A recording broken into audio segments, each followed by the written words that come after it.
Hello, everyone. The House Appropriations Subcommittee on Environment, Great Lakes, and Energy will come to order. If the clerk could please take the roll. Chair Cabot. Here. Representative Borton. Here. Representative Markinen. Representative Steckloff. Present. Representative Price. Here. Mr. Chair, a quorum, 4 of 5 subcommittee members are present. Okay, thank you. If we could get Rep. Steckloff to approve the previous minutes, there being no objections, the minutes are approved. Okay, today we got a big day, so let's get at it. All of our speakers today, we got a full house. Welcome. I hope everybody's comfortable and ready to dive in. All of our speakers today have LDSI requests in, and they're all very valuable projects, and I know the committee's looking forward to hearing about them. So up first, we have the Alpena Water Production Plant, and they're going to meet us on Zoom. So we have with us today Cindy Johnson, the Alpena Mayor, and Rachel Smolinski, the Alpena City Manager. Are you out there? I'm here.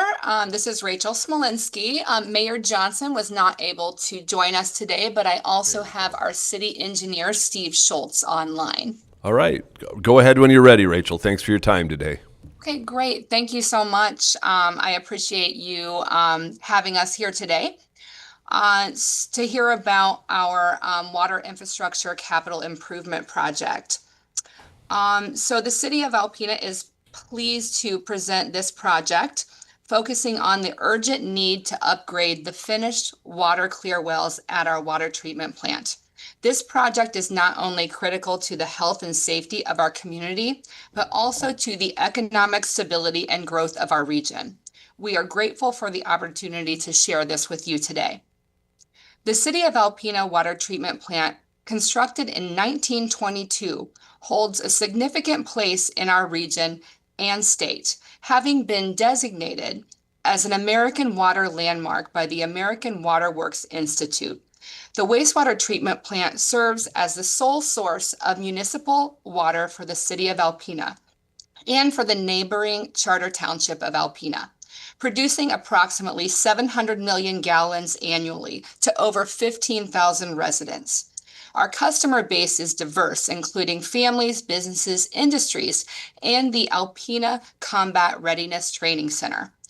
The CRTC is a premier military training facility that supports the Department of Defense, Department of Homeland Security, and various emergency responders.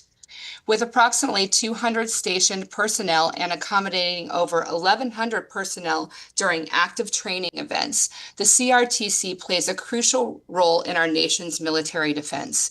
The City of Alpena water treatment plant, is instrumental in supporting the CRTC's mission, highlighting the plant's strategic importance in our region. The water treatment plant has undergone numerous expansions and upgrades over the years to meet evolving regulations, technological advancements, and changing needs of our customer base.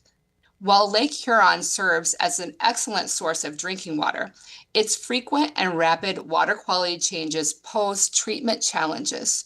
The City of Alpena is committed to meeting these challenges head-on, ensuring the provision of high-quality, safe drinking water for generations to come.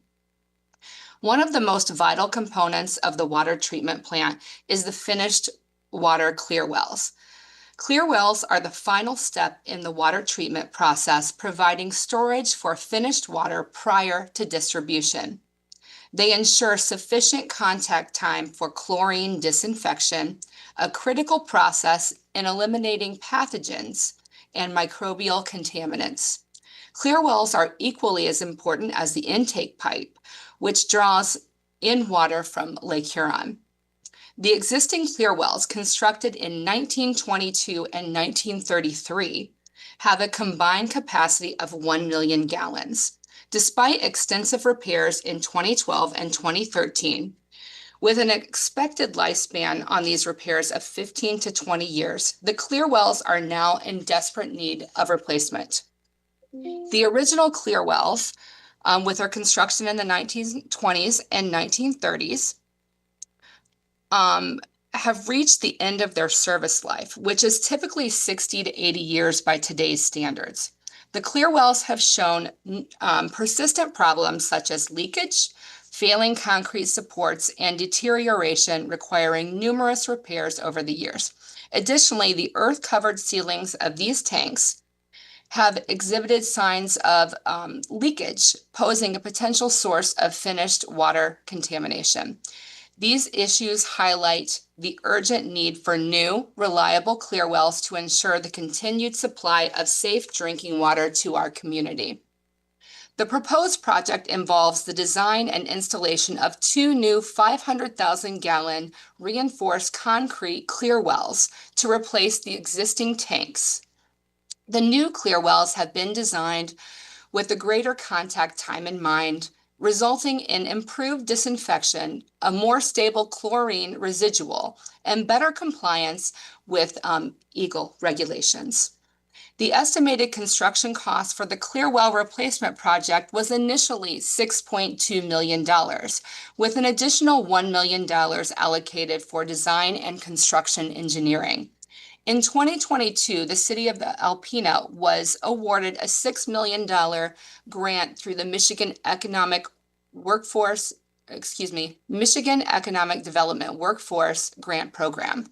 However, due to the additional infrastructure needs, internal valves and piping requirements, and escalating construction and material costs, the bids for the project reached $9.843 million.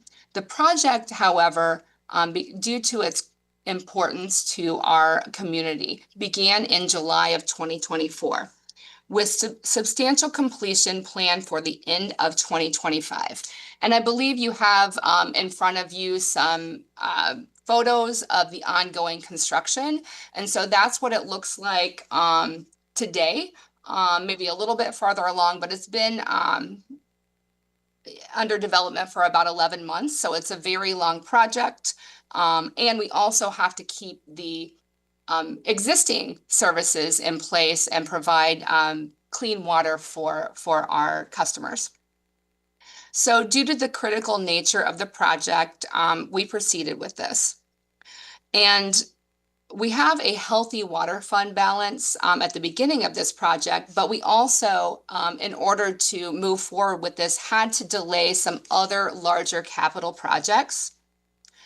And so we really don't want to have to borrow for this to make our water fund solvent.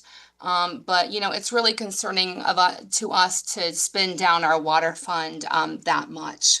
So today we are respectfully requesting $3 million to complete the finished water clear well replacement project. This funding is crucial to ensure the continued provision of high-quality, safe drinking water to our community, which supports economic growth and maintains our commitment to military readiness.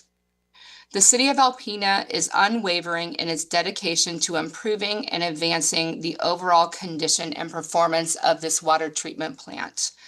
We are committed to meeting the challenges of the infrastructure aging, technological advancements, and increasingly stringent regulations. With your support, we can ensure that the water treatment plant continues to meet the needs of our community and the region for generations to come. Thank you for your consideration of the city's request and for your ongoing support of critical water infrastructure projects. Thank you so much. All right. Thank you, Ms. Malinsky. Is there any questions from the committee? No. Rep. Stepcloff. Thank you, Chair, and thank you so much for being here. Water treatment plants are typically pretty expensive to put together. So just wanted to ask a few questions. You said you had to put a few projects, capital projects on the side. I got to be honest, I'm kind of impressed that you are only asking for $3 million. How much did the total project cost, and what are some of the capital needs that you would still need if you were not to get the $3 million? Okay.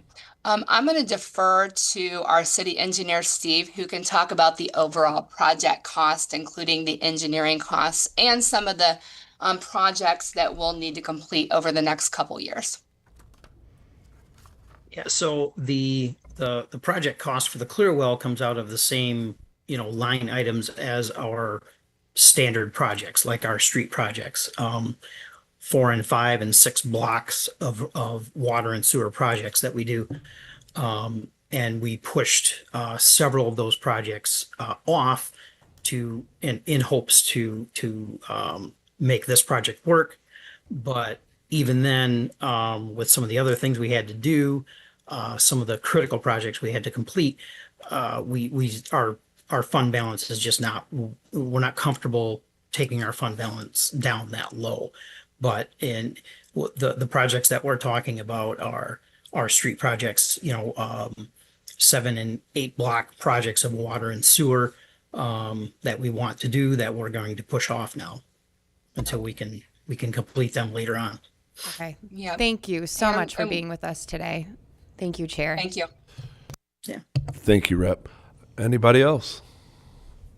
Okay, thank you very much, Alpina, for your presentation. Thanks for being here Thank with you us so today. much. Thank you so much for the opportunity. All right. Next up, we have a presentation on the Greenwood Water System Water Treatment Facility. Jeremy Lasco from Ely Township, the supervisor's here. Hello, I'm Jeremy Loxo. I'm the Ely Township Supervisor. Hey, Jeremy. I've been supervisor here for going on 7 years now. I appreciate the opportunity to do this. I've never done this before, so I'll be honest with you, I am a little nervous to give a presentation like this. Hey, we're easy, Jeremy. Just relax. Just relax and tell us about what your project is and what you're excited about doing there in Ely Township. Okay, perfect. Ely Township is made up of several small old mining communities in Marquette County. We've got 2 water systems. We've got the Diorite water system and the Greenwood water system. Diorite water system is running as it should, although needs help, but we're maintaining there for now. The Greenwood water system serves 141 households. We discovered that we have high manganese in the system after previous administration in the township wasn't quite doing testing correctly, diluting the water down. But once we actually did it correctly, we discovered we're high manganese, which, as you all know, it is an emergent contaminant. So the local health department has required us to provide bottled water for people 12 months and younger. So with 141 households, this project is anticipated to cost $2 million. And to put that on 141 households to cover that expense is a lot to ask of these individuals. The project would entail whole new housing facility for sand filters, which will take out the manganese and give us quality water for every resident on the Greenwood system. We've tried all kinds of different avenues, grants and different funding, and our median household income is a little higher for the entire township. We tried to do individuals, smaller area for our median household income, which we would show a lesser median household income in the Greenwood area, but the participation from the residents wasn't there. I'm not sure if they're concerned about us finding their income numbers or whatever it may be, but it just didn't work. We're trying every avenue we possibly can to reduce the amount that these households are going to have to spend to get safe drinking water, because we're going to have to do it. We're working toward doing it.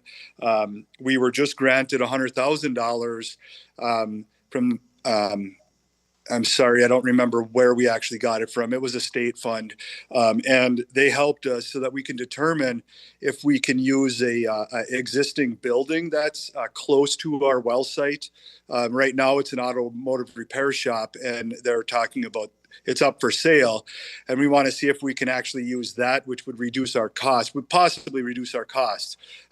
We might have to change some piping and different things like that, but we're trying every avenue possible to get these costs down so that we can provide the quality water that every resident on this system deserves. It's its own self-supporting system. It doesn't come out of general fund. It doesn't come out of taxes. It's only what the residents spend on their water bill, which is a flat rate of $52 per month. We've tried different avenues, combining the Diorite water system, which has approximately 62 households on the system. We would combine that with the Greenwood system, but that cost was just astronomical, $6 to $8 million. And yes, it would be the ultimate goal to do that, but it's just not financial help. We already got 100,000, so $1.9 million to provide a new facility and quality drinking water filtered for the residents of Greenwood. Right now, we're putting projects on hold for the Greenwood system. For example, our very small valve house that we have right now is in need of a roof. It's in need of a new heater, different things like that. And we're trying to maintain and do the best we can with what we have in anticipation of a whole new facility. So if there's any way you can help, we would all really, really appreciate it. It would be huge for the people in Greenwood. The burden that would be taken off of their shoulders would be amazing. So I appreciate the time. Please let me know if there's any questions. That's about all I've got. Okay. Thank you very much. I appreciate that, Mr. Lasko. Any questions from the committee? Rep. Steckloff. Thank you. And thank you so much for being with us today. Just wanted to do a few questions. You said it was 140-ish residents on Greenwood. Do you know how many households that would be? And the only reason I'm asking, my question can be a little bit more fair. In order for the residents, I know you said there's a $52 flat fee. Would it be a requirement for those residents then to go on a special assessment district? Because that's very high cost for a special assessment district. Yeah. So right now, I can see why they would not want it. Yeah. I may have missed. It's 141 households. Okay. So that is the amount of households on the system. And yeah, I believe we would look at, a base rate and then look at, meters on the households. What from previous administration had told me there were meters on every household at one time, but they plugged up. And I believe that may have had something to do with the manganese. I'm not positive on that. But with a filter system, it would be cleaner water entering the homes and being mirrored. Does that answer your question? Yeah. I just have one more question, if you don't mind. You said for the additional 200 households, would that be an additional 2.3 million, or is the 1.9 part of that 2 to 3 million? It's a total project cost of a total project cost of $2 million. We already have $100,000 given to us to help with our feasibility study on where to go. So it would be $1.9 million for the entire project that I'm asking for. Awesome. Thank you. Thank you, Chair. Thank you. Any other questions? Okay. Thank you, sir. Well done. I hope that wasn't too difficult. You did well. All right. Thanks for your time. Thank you very much. Okay, we're doing well on the clock here. Got another project here from the city of Owasso about their water infrastructure project. I believe they're present today. They're welcome to come up. We have Rep. Begole with us, Justin Horvath from the Shiawassee Economic Development Corporation, and Tom Cook from Friends of the Shiawassee River. So thanks for being here today. Go ahead when you're ready.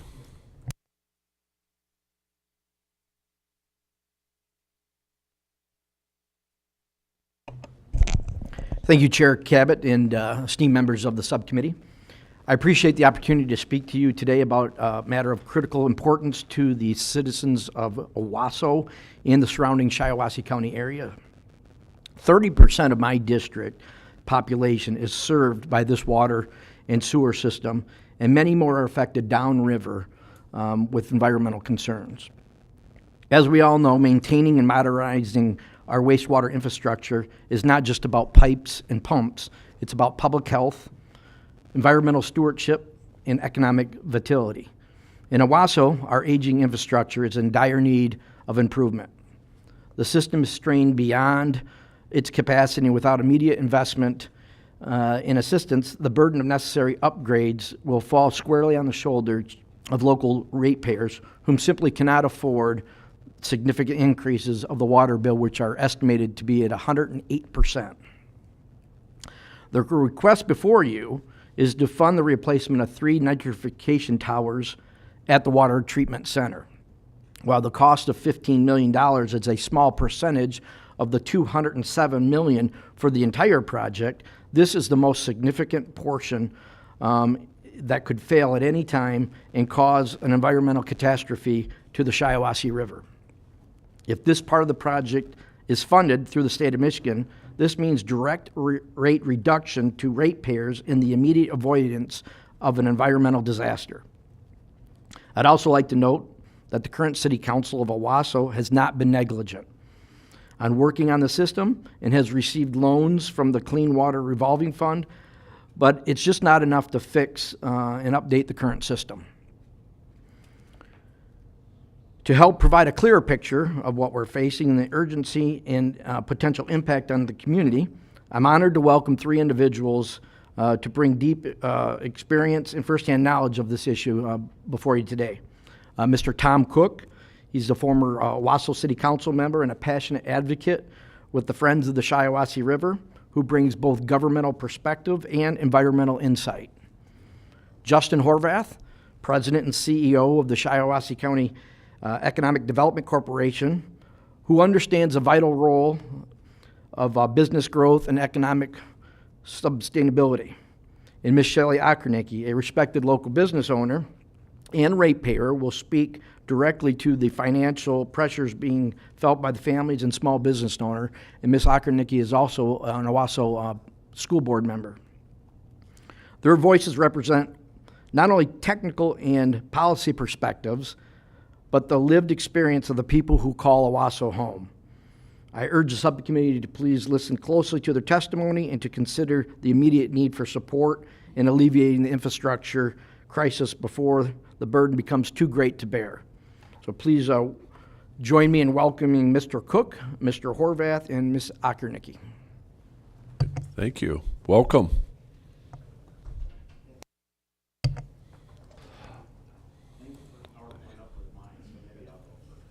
Okay. Hello, sir.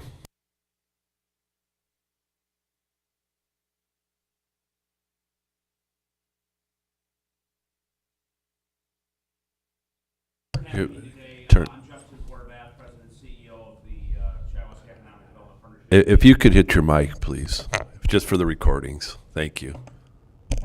Yeah, there you go. There we go. Perfect. Good? Okay. Thank you, everybody. Justin Horvath, President and CEO of the Shiawassee Economic Development Partnership. Thank you to Representative Begol for inviting me to be here today. It's an honor to provide testimony. I do have some written remarks. It's actually this one. Yep. Thank you. I have a few written remarks that I believe the committee has been provided. I'm going to read through those, and then I just have a couple of slides that will provide a little more detail on what is in the remarks. So my purpose here today, and Representative Begol talked about this, was to discuss the economic development impacts of infrastructure, specifically as it relates to this project in the city of Owasso. So what I really want to cover is the importance of public infrastructure in attracting and retaining jobs in a community, which I think we all know infrastructure is very, very critical in being able to do that. So A little more information. I've been with the Economic Development Partnership for 23 years. I'm born and raised in Owasso. I'm also a ratepayer there. I'm also a former city council member, so we do wear a lot of hats in small towns, that's for sure. So I know this situation quite well. But not only in Owasso in the broader context, I've worked on a number of site selection projects over the years, both expanding businesses in the community and new businesses, where the issue of availability of public utilities, particularly water and sewer, is critical. You gotta have it if you're going to attract development and support development in your community. So, really in our county, in Shiawassee, right next door, we're a pretty rural county, but Owasso has the system basically to be able to accommodate growth. And I think it's a credit to the leadership of the city of Owasso over the years, and I want to echo Representative Bagol's comments. The city has been working very, very hard, not just recently, but all over the years, to be able to maintain and grow their system. They have been able to significantly serve multiple communities, and once again, I'll get into that in just a second. They've also, with that, been able to serve a large number of businesses and attract a number of businesses, and we'll get into that as well.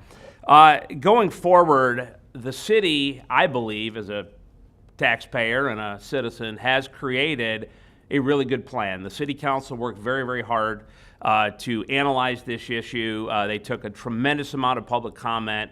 The city manager, the leadership, the council all took their time to analyze this, and they really did their diligence, and I believe arrived at a decision that is the best they can do for the community. It's still a lot because it costs a lot of money, and if this committee, if this legislative body chooses to approve this request, it's going to help reduce that burden. It's not totally excusing it. The city is going to still bear a lot of the cost, but this would be a big help in relieving just some of that burden for the community. So that kind of partnership opportunity I see the legislature having with the city is right there. And so definitely encourage your support. And I want to just call attention here again to some of the key stats that might be of note for those that don't know Owasso and Shiawassee County.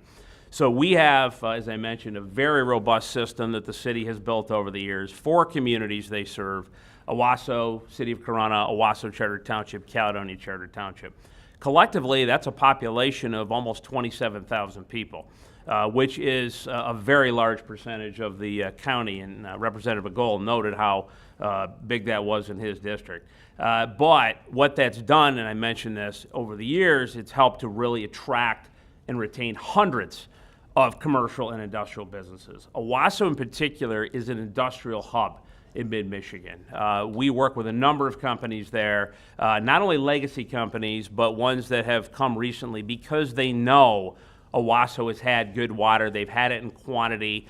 They know it's treated. So that's been an attractive point. We need to obviously be able to maintain that with this new investment. I think the other thing to note here too, we realize you all represent different parts of the state. What is that broader impact? Is it just Owasso? Well, the reality is it's not. What we find as we analyze the economic market and the labor market is Owasso is a draw for not only businesses but people that come in from throughout mid-Michigan. And so one stat that I wanted to really note for all you is we have thousands of people coming into work every day. We have manufacturing, hospitals, education. Many of those people, and here's the stat to leave you with, 45% of the jobs that are filled in our community are actually from people that don't live in the community. They're actually driving in from outside areas. And I put in the presentation here, you see the top 4 counties people come from. Makes sense: Genesee, Saginaw, Ingham, Lansing, Flitt, Saginaw, around Clinton County. But we have people coming from Livingston, Oakland, because we're centrally located right along Interstate 69. So people's economic livelihoods being employed in Owasso, utilizing this system, are very much tied together throughout mid-Michigan. So it's much broader than just the city of Owasso. The last thing I want to note as we move forward and try to do further development, and this project is absolutely necessary if we're going to gain broader development, particularly larger industrial development, we have two key sites that I wanted to highlight that are being served by this system today. Interestingly enough, they're not in the city of Owasso. Part of this broader regional system that's been created has allowed the opportunity for development into Corunna and Owasso Charter Township. So we have been working on site readiness projects with the support from Michigan Economic Development Corporation as well as the Detroit Regional Partnership, a business attraction group, to develop these two properties. And it's a little small to see, but just to put them on your radar, we have about an 80-acre parcel in Owasso Charter Township and a 120-acre parcel in Corunna that have been targeted. They're not mega sites, but they are quality sites with available infrastructure that we're actively marketing and promoting to reasonable sized businesses that would be acceptable to the community, that would create good paying jobs, attract more residents, bring people in, once again, from surrounding areas. We can't really effectively, I think, make that happen without this investment, though. So this really is for us as economic development, not only, number one, supporting those existing businesses, residents, commuters into our community, but also offering us the opportunity for growth. So hopefully that paints the picture that this isn't just one small community. This has broader impact on not only our county, mid-Michigan, but really throughout southern Michigan. And the commitment, the investment the city has made is substantial, and you would be supporting that through a partnership opportunity with your investment. Thank you. Thank you.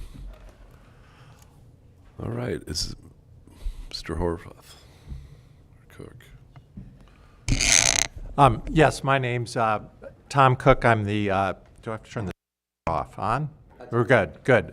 Tom Cook, I'm the Executive Director of the Cook Family Foundation, and as Representative Begole said, I helped create the Friends of the Shiawassee River, and I used to serve on the Owasso City Council, and that gave me a great familiarity with this mid-county wastewater treatment system. But actually my experience and knowledge of the system goes back to 1978 when I was a senior in high school, and I wrote my senior high school paper on the mid-county wastewater treatment system. And it's the same system that that was under construction then that we're still dealing with now, and its improvements necessary to ensure not only the economic vitality of our community, as Justin Horvath just touched on, but also the environmental health and well-being of our residents.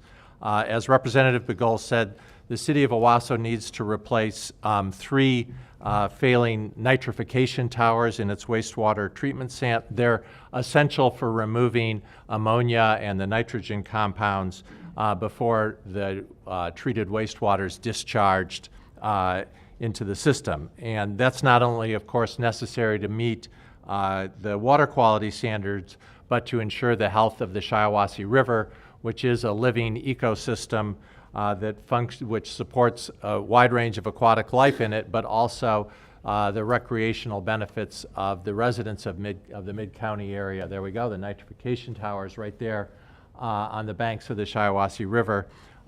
Right downstream from this is Harmon Patridge Park, which is really the crown jewel of the city of Owasso's park system. So it's essential that this system be functioning, not only for the health of the river, but for the recreational use of the residents of the Mid-County and downstream in Chesaning and Saginaw Bay. The nitrification towers here are 40 years old, and their failure would have really dire consequences.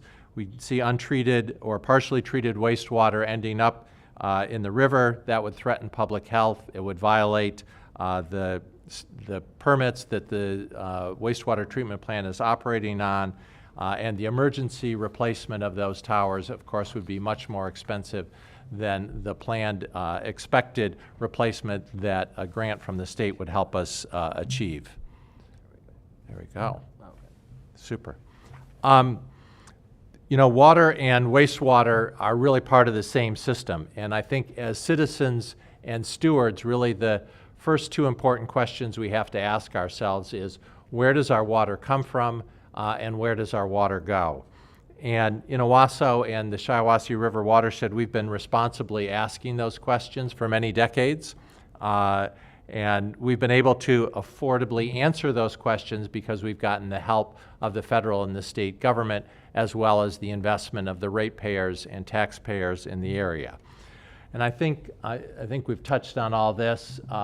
Yes, that without the nitrification towers, it could lead to the discharge of up to 6 million gallons of wastewater into the system every year. So,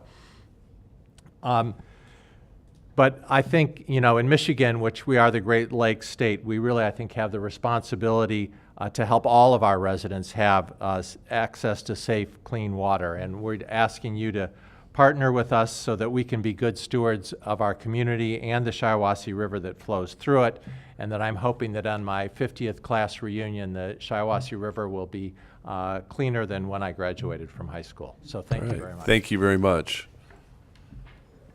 Ms. Odnicki? Sorry, I didn't get a chance to introduce you earlier. My apologies. That's okay. Thank you. Yep. My name is Shelley Akadnicki. I appreciate being able to speak here today.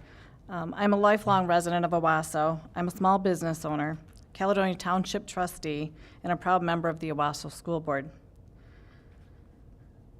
But today I'm not speaking just in any one of those roles. I'm speaking as someone who deeply loves and is fully invested in this community. I'm here to ask, as plainly and as directly as I can, we need your help. Owasso's water system is in crisis.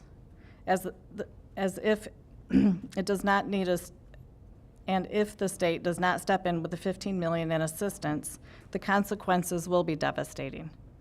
For my family, for my business, for thousands of people across Owasso, Caledonia Township, and Owasso Charter Township, Corona, this is not a community filled with disposable income. This is a working class town where people are doing everything they can to keep their heads above water. Literally, no pun intended. We are talking about a 108% increase in our water bills over the next 5 years. That's not sustainable. Not for families, not for seniors on fixed incomes, not for renters, not for homeowners, and certainly not for small business owners like me. Let me speak personally. If this increase goes through without the help of the state, my business will struggle and may not be able to remain open. My livelihood will be impacted. My family, my children who work in this business, will feel the effect of the impact every day. And I know that I'm not alone. The ripple effect of this will be enormous. The people I serve in the township government, the families that I represent in the school board, and my friends and neighbors, we will be forced to make impossible choices between basic necessities. We will see renters forced out of their homes. We will see families fall behind on mortgages. We will see local businesses close. And once that spiral begins, it will be very hard to stop. You can't cut corners when it comes to clean water. We all understand that. The upgrades and the maintenance are necessary, but they must be accompanied by support for the people who are being asked to foot this bill. We are not asking to be excused from our responsibility. We are asking for fairness. We are asking for relief, and we are asking that the state stand with us so that Owasso can move forward without leaving the most vulnerable residents behind. Owasso is a strong and proud community. We show up for each other. I've spent my entire life here. I know these people. We don't ask for help lightly, but we are at a breaking point. I'm urging you today, not just as a trustee, not just as a school board member, but as a mother, a business owner, and a lifelong neighbor. Please grant this assistance. Help us protect this community, help us keep our families whole, and help Owasso stay alive.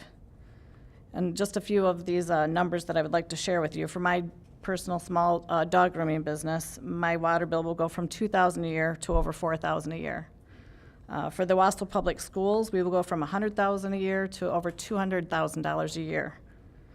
The average citizen will pay more in a water bill than they will for their tax bills. I hope that helps you understand the impact. Thank you. Thank you. Quick question, if I could, real quick. You mentioned the surrounding township in one of the earlier slides, a population of 27,000. How many of those are water and sewer customers? I don't have those numbers. Do you know, Justin? Sorry. Okay, maybe something to get back with us on that. Nathan might know. He's going to look for you. Sorry, I don't have all those numbers. Not a problem. The wastewater system covers more of an area than the water system does, though. Okay, thank you. Any other questions from the committee? All right, thank you, Wasso. Much Thank you. appreciated. All right, next we have the Midland folks are here to talk about their project. We have Tony Stamas, J.W. Fisher, A.G. Schutte, and Leanne Keller. Whenever you're ready, in what order, that's up to you guys. Thank you for being here.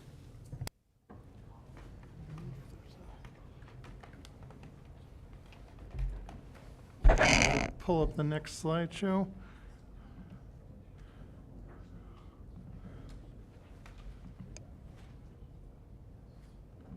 We're not sure where y'all put them.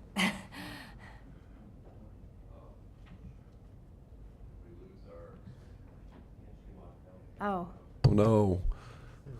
We'll peek out in the hallway for real quick. Adam, you want to take a look, maybe? I won't subtract your time, I promise. We're doing pretty good. Everybody.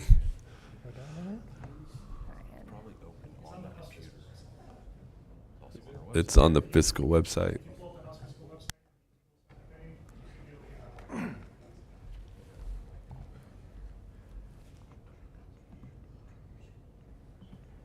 Yeah, no pressure.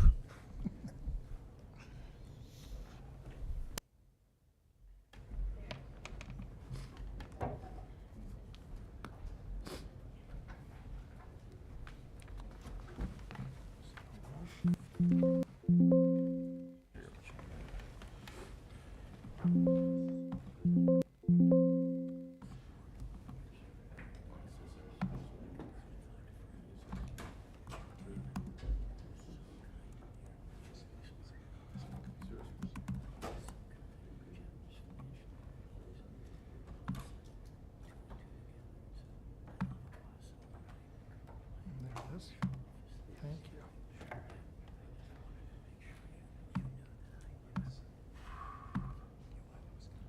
There you go. Perfect, thank you. Thank you, Austin. Thank you so much. Good afternoon, Mr. Chairman, members of the committee. Thank you so much for taking time out. I know it's a busy day to give us just a few minutes to visit with you all. I'm Tony Stamas, President and CEO of the Midland Business Alliance. And, you know, the Midland Business Alliance is our kind of the hub for business in Midland. We represent over 3,000 businesses in our community, and we support economic development. We're a combined economic development and chamber organization. We were formed this committee was formed back in 2021. And, you know, people think in 2020, on top of the pandemic, we had a dam breach, and the consequences of that are still being worked on. But the reality is we've had a legacy of flooding in our community, and we'll talk about why that is, but that's something that we've had a challenge that have gone back decades and decades. And so this committee was formed to examine the infrastructure issues that affect the quality of life, economic development in Midland, and the whole region, because really, obviously, it's not isolated. It kind of goes in a broader spectrum of that. So we set up a mission to work on economic development in the Great Lakes Bay region by dealing with these flood issues. Now, as much as we wish there's no one magic key that would resolve this, but we want to make sure that we find as many ways that we can build sustainability, we can reduce the frequency, the severity of flooding when it does happen, and certainly there's a connection, how it impacts our sanitary sewer system, stormwater issues, and how we can grow that resiliency. And so we've been so fortunate to have a great team. We've got a number of slides here, but we'll move through them quickly. We know you've got a busy calendar, but we welcome your questions. And we've got a number of our leaders here, co-chairs in our committee, Leanne Keller and J.W. Fisher. They're always, I'm amazed, running a million miles, running their own businesses, but they have taken time to help lead this effort. And so I'm going to turn it over to Leanne, and we'll kind of rotate here. But again, thanks for the opportunity. thank you. It's truly an honor to be here. And I just want to take a few minutes to tell you a little bit about why we flood so much in Midland, and then tell you some of the things that we're doing about it and some of the hopes and dreams that we have continuing this work as we go forward. And I think the thing that surprised me the most, I've lived here since 1986, which was when we had one of our biggest floods. And in that course of time, I've also built a business there too. I've had my house flood, I've had my business flood, and have another home up north, and now I have ice. So it all comes full circle with Mother Nature. But the reason we flood in Midland is because our water system coming in, the Tittabawassee watershed is very complicated, and it's very big. It's, when you look at it, it's about 2,500 square miles. And it also has about 600 tributaries contributing water, and we've got 4 of those coming into downtown Midland. And they all converge. If you've ever been to Midland, they converge on the Tridge. So you've probably seen that. It's a three-pronged bridge, and all the river comes in there, and it comes in at different times with different storms from different places. If you look at the severity of flooding that we've had, that Tony kind of talked about a little bit, we have hit major flood stage, which is 28 feet by the way, 5 times since 1986. So the first time I got there, and then 2020 is the one most of us remember the most, and that's when we had the dam failures. So I'm sure you're all familiar with that. And if the dams had not failed, we still would have hit that major flood stage. And what I forget about sometimes is when I look back at it, the 24 feet stage, which is less than major flood stage, is still pretty catastrophic for us, and we've hit that many, many times. And even if we had not, again, hit that, had the dams fail, we would have hit that stage. So I think a picture is worth 1,000 words, and I'm not going to go through every one of these pictures, but this is starting in 1986 when I first arrived. You can see our community, you can see churches that are typically in the middle of town, you can see industrial areas all flooded.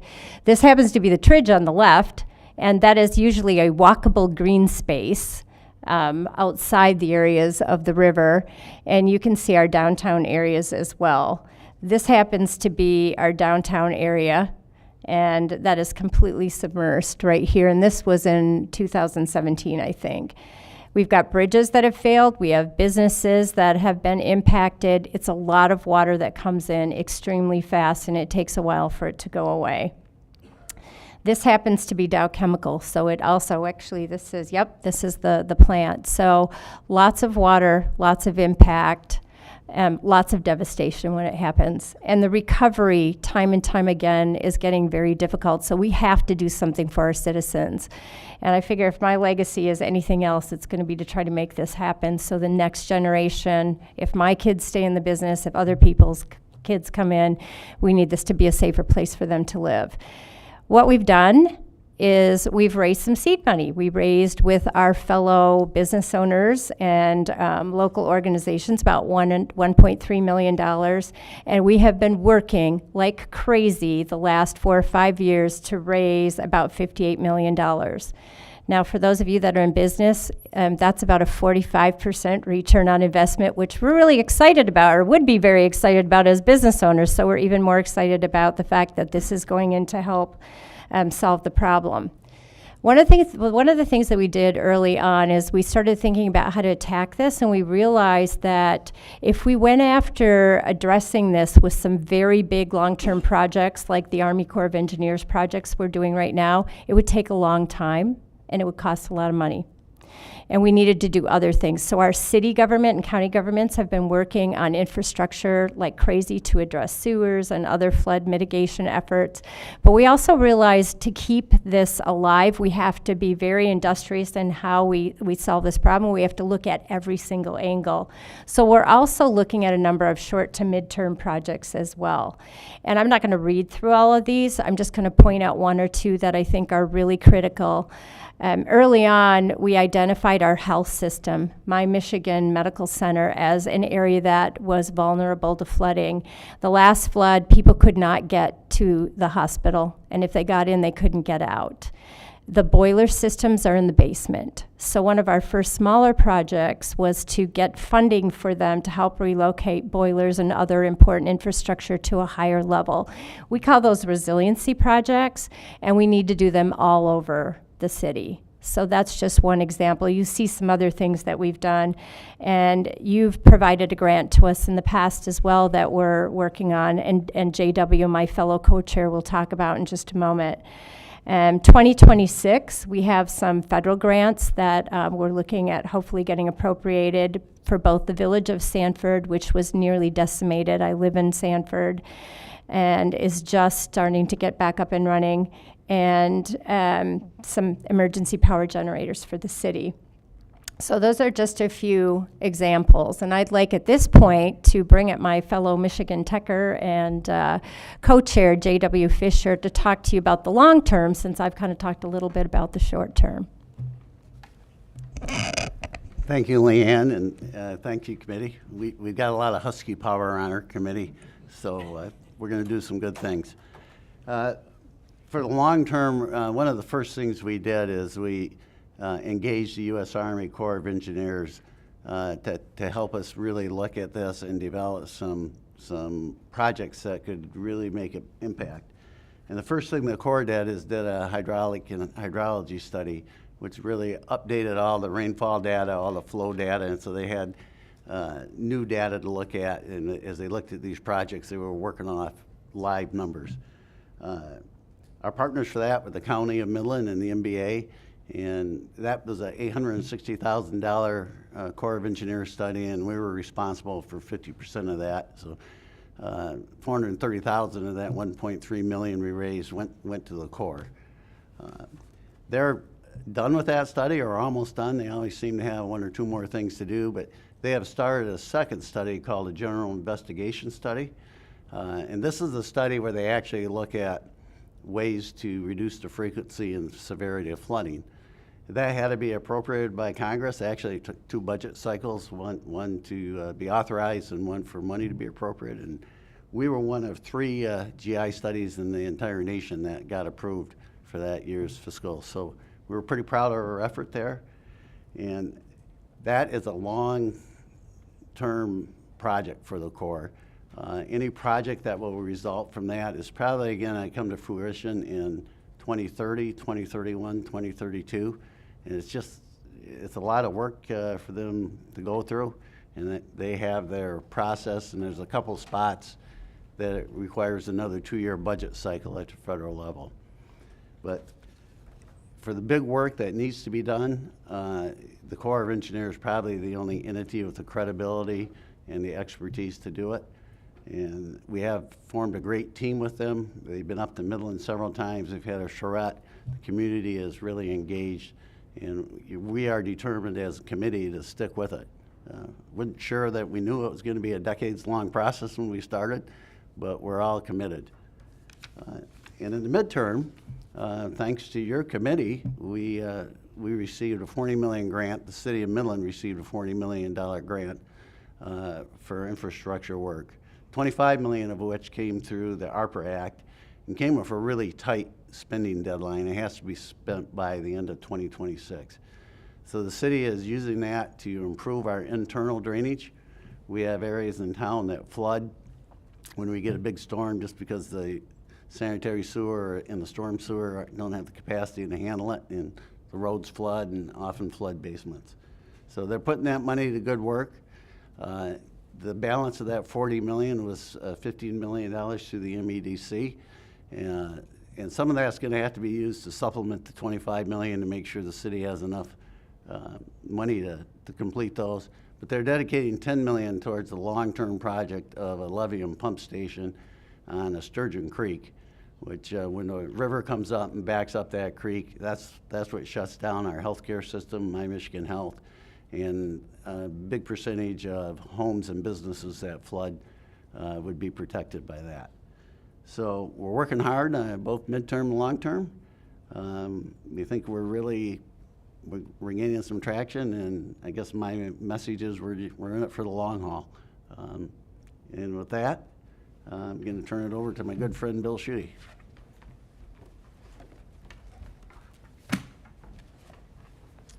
Thank you, JW and Leanne and Tony. My name is Bill Schutte, and I have the great opportunity to work with these talented folks that we put together in Midland to deal with the legacy flooding issues we've had. I thank very much Representative Markkinen and Borton, Representative Steckloff, and Representative Price, and Chairman Cavett for this opportunity to share with you our work in Midland. And I understand, Cam, your drive and determination to respond to the communities in northern Michigan that got hit by that ferocious ice storm, kind of a Springsteen 10th Avenue freeze-out that hit the northern part of Michigan. And today I'm the closer, just to summarize what you've heard before. And why are we here? Well, we have a legacy problem flooding in Midland. 1986, 96, 2017, 2020.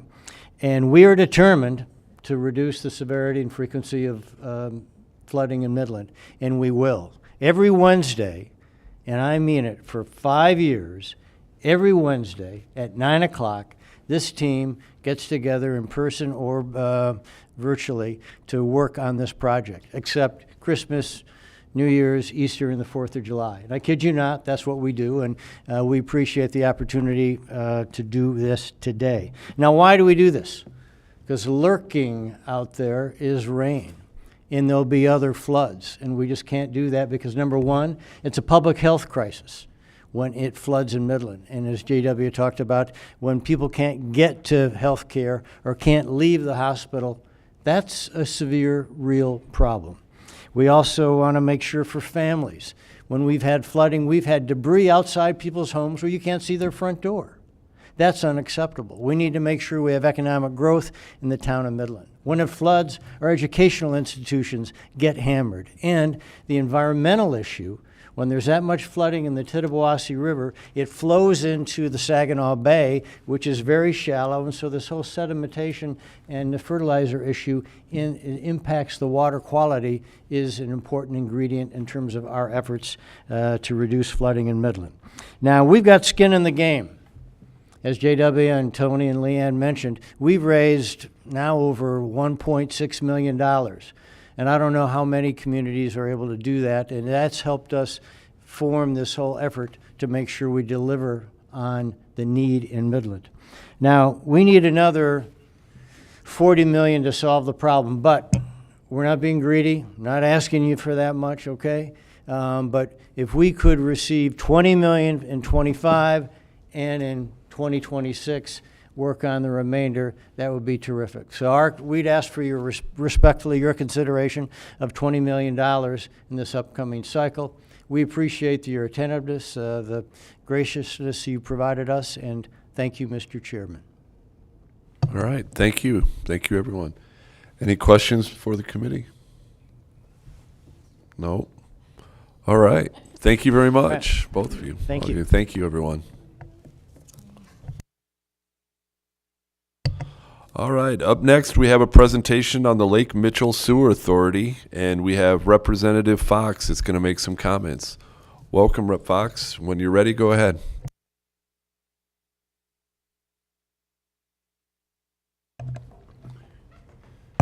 Thank you, Mr. Chair, and thank you, committee. So the Lake Mitchell Sewer Authority, and often abbreviated LMSA, has put together a request 2 or 3 different times over the last couple of years, and this is now the next step that they're bringing. So thank you, Mr. Chairman, members of this Appropriations Subcommittee, and as we think about the environment, Great Lakes, and energy requests here in Michigan. Earlier this term, it was $5 million was requested in our list, our transparency list that we've put together in the House for this year's budget for this Lake Mitchell sewer improvement project. And you probably noted as you look through that list that I'm also requesting a couple of other water-related projects in Wexford County, and I hope to speak to those in the future. You know, we are a water wonderland here in Michigan with lots of streams, lots of lakes, lots of rivers, and in the 101st District, lots of dams, and all of those with varying degrees of water-related stuff. Today, however, I'm going to focus on Lake Mitchell and also upon some hopeful funding. Lake Mitchell sewer system was built nearly 50 years ago and operated at first by Wexford County for most of those years. And it's in recent years that that a local body of government called the Lake Mitchell Sewer Authority, made up of Selma, Cherry Grove, and Clam Lake Township participants, that they've assumed the responsibility of overseeing this system. This so-called gift, and please note my air quotes, because this is something that the Sewer Authority has wrestled with, this so-called gift from the county was accompanied by many responsibilities, and the most burdensome being the maintenance and repair of a failing sewer system. This stuff has gotten worse instead of better as time has gone on. The Lake Mitchell Sewer Authority, which now operates totally independent from the county, finds itself in a perilous position as the system experiences an increasing number of sanitary sewage overflows due to pump failures. They've been working on these bit by bit, but the peril has increased because of Deagle and the regulations and the timelines that they've placed upon this sewer authority. While critical improvements have been made to several pumps, and those that were in the most perilous situations under the oversight of the LMSA, its funding options have been exhausted, leaving local leaders to increase sewer rates to unsustainable levels. Due to the urgent need for system improvement, user fees have increased significantly over the past 10 years. And I don't think that any of our fees have increased this much, depending on whatever area you look at. But 10 years ago, it cost $31.73 per month. That was in 2016, and now it's $174 per month that lake residents are being charged. And this is an astonishing number. Unless additional funding is secured, residents and local businesses, over 800 users in total, will continue to face sharp rate increases. And some of these rate increases have been just with a desire to try to match some federal funding, okay, to get themselves to a point where they would have the money to match. And that's through our representative in the U.S. House, Representative Molinar, who really worked on that. Many users served by the LMSA are income limited and or senior citizens that rely on financial assistance. In fact, today, 9% of the users are delinquent on payments, which puts property owners at risk of foreclosure and the community at large on the brink of a housing crisis. So we're talking a lot of people not even able to pay this. The requested $5 million will accomplish far more than just providing financial relief to residents and businesses who rely on this sewer system. Both Lake Mitchell and Lake Cadillac, which are connected by a canal, provide a source of economic vitality for neighboring communities. In fact, Chairman Cabot and Vice Chairs Borton and Steckloff, you all have constituents who use the Lake Mitchell sewer system. And in fact, a total of 82 house districts are impacted by people who live around Lake Mitchell or have their vacation homes there at Lake Mitchell. Lake Mitchell State Park and Hemlock Campground both depend on clean water from the system to support a thriving tourism industry and recreational activities such as fishing, boating, swimming, kayaking, snowmobiling. The canal connecting the two lakes also feeds into the Clam River, which feeds into the whole Houghton-Higgins system, which feeds into the Muskegon River system, which flows right through Newaygo County where I live and out to the Big Lake. So it's quite a connected system, and it all kind of begins up there. Simply put, timely improvements to this watershed's sewage system, that's my tongue twister, are of vital importance, both to its daily users and to the state of Michigan as a whole. For this reason, I encourage you to please take a look as you look at this Michigan House of Representatives list of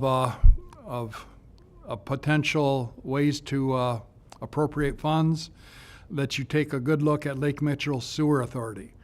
So thank you very much, Mr. Chair and committee, for allowing me to testify. And of course, I welcome any questions you may have. Thanks, Rep. Fox. Any questions from the committee? No? I think you're all set. Thank you for being here. Thank you very much. All right. Did everybody get a chance to speak? I believe we did. Chair? Okay. Yeah, okay, we're rolling. All right. Well, there's no absent members, so there being no further business, this meeting is adjourned.